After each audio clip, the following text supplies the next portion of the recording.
20 سال بعد ایسے فکروں کی گونج دوبارہ سنائی دے رہی ہے کہ افغانستان دہشت گردوں کی اماجگاہ بنتی جا رہی ہے۔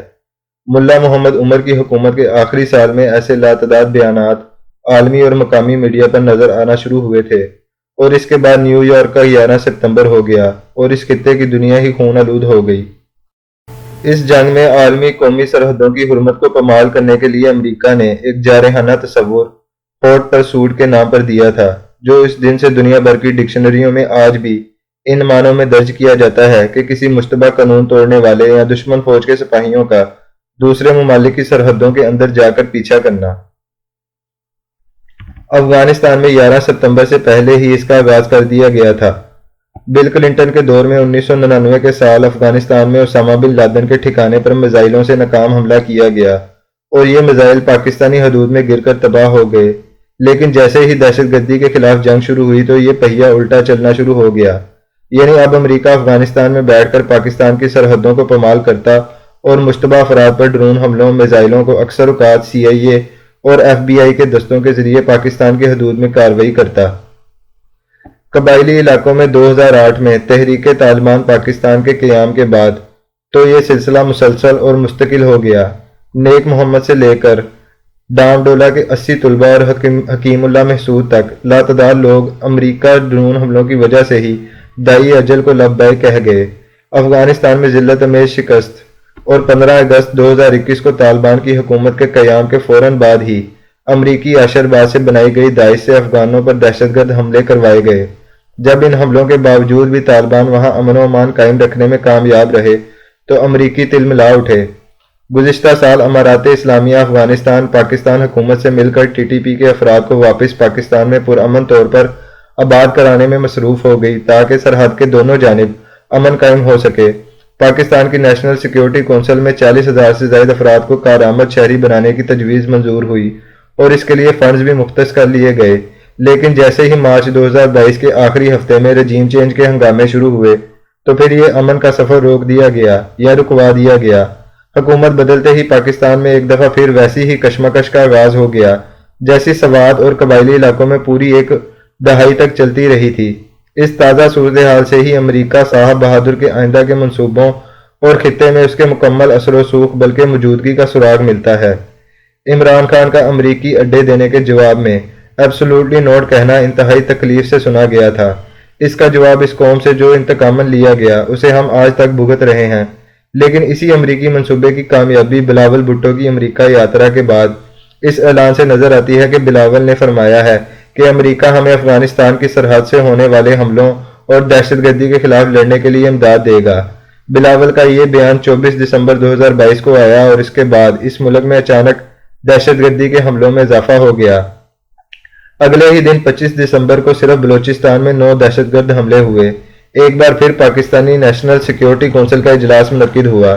اس دفعہ نئے لوگ اور نئے حکمران تھے جنہوں نے دہشت گردوں سے لڑنے کا جیسے ہی عزم مصمم کیا، اگلے ہی دن امریکی وزارت خارجہ کے ترجمان نیڈ پرائس نے اپنی ہفتہ وار بریفنگ میں کہا کہ پاکستان کو اپنے خلاف ہونے والی دہشت گردی کے حملوں کے خلاف دفاع کا حق حاصل ہے اور ہم افغانستان سے کہتے ہیں وہ اپنی سرزمین دوسرے ملکوں کے خلاف استعمال نہ ہونے دے۔ ایک ہی سانس میں کہے گئے ان دونوں فکروں کا مطلب پاکستانی عوام خوب جانتی ہے کیونکہ انہوں نے اس کے نتائج بھگتے ہیں۔ امارات اسلامیہ افغانستان کی سرحد 6 ممالک Pakistan, Iran, Tajikistan, Uzbekistan, Turkmenistan اور چین سے ملتی ہے، لیکن کمال کی بات یہ ہے کہ ہمیشہ دہشت گردی کا خطرہ صرف پاکستان کو ہی ہوتا ہے، حالانکہ ان تمام ممالک میں بھی ریاست مخالف دہشت گردی کی کارروائیوں کی اپنی ایک تاریخ ہے۔ تاجکستان سے افغانستان کی سرحد 1304 کلومیٹر لمبی ہے اور اسی ملک سے امریکی افواج افغانستان میں داخل ہوئی تھیں۔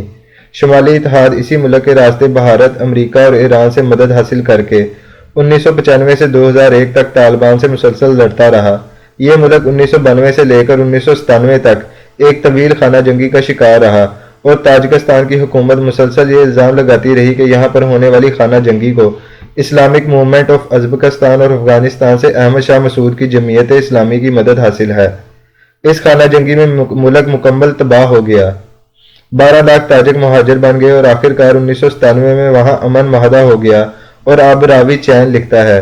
افغانستان کی دوسری سرحد ازبکستان کے ساتھ ہے جو صرف 143 کلومیٹر ہے، لیکن اس ملک میں 1998 میں بننے والی اسلامک موومنٹ آف ازبکستان آج بھی اپنی کارروائیاں جاری رکھے ہوئے ہے۔ جب داعش عراق اور شام میں موجود تھی تو 2015 میں اس گروپ نے واضح طور پر ان سے اپنے الحاق کا اعلان کیا۔ اس کا بانی طاہر یلدو شوف القاعدہ کے ساتھ کارروائیوں میں شریک رہا۔ ایک زمانے میں وہ پشاور میں رہتا تھا اور افغانستان اور ازبکستان میں کارروائیوں کی نگرانی کیا کرتا تھا۔ اس گروپ نے امریکہ کے خلاف طالبان کے ساتھ شانہ بشانہ جنگ کی اور آج بھی ان کے بارے میں کہا جاتا ہے کہ یہ کئی ملکوں میں کارروائیوں میں مصروف ہیں۔ افغانستان کی تیسری سرحد ترکمانستان کے ساتھ ہے جو 744 کلومیٹر لمبی ہے۔ یہاں حکومت کی طرف سے مذہب پر مکمل پابندی ہے۔ صرف اشخاباد کی ایک یونیورسٹی میں مذہبی تعلیم دی جاتی ہے، لیکن ایک سال میں 10 طلبہ سے زیادہ داخلہ نہیں لے سکتے، جبکہ عورتوں پر تو مذہبی تعلیم حاصل کرنے پر مکمل پابندی ہے۔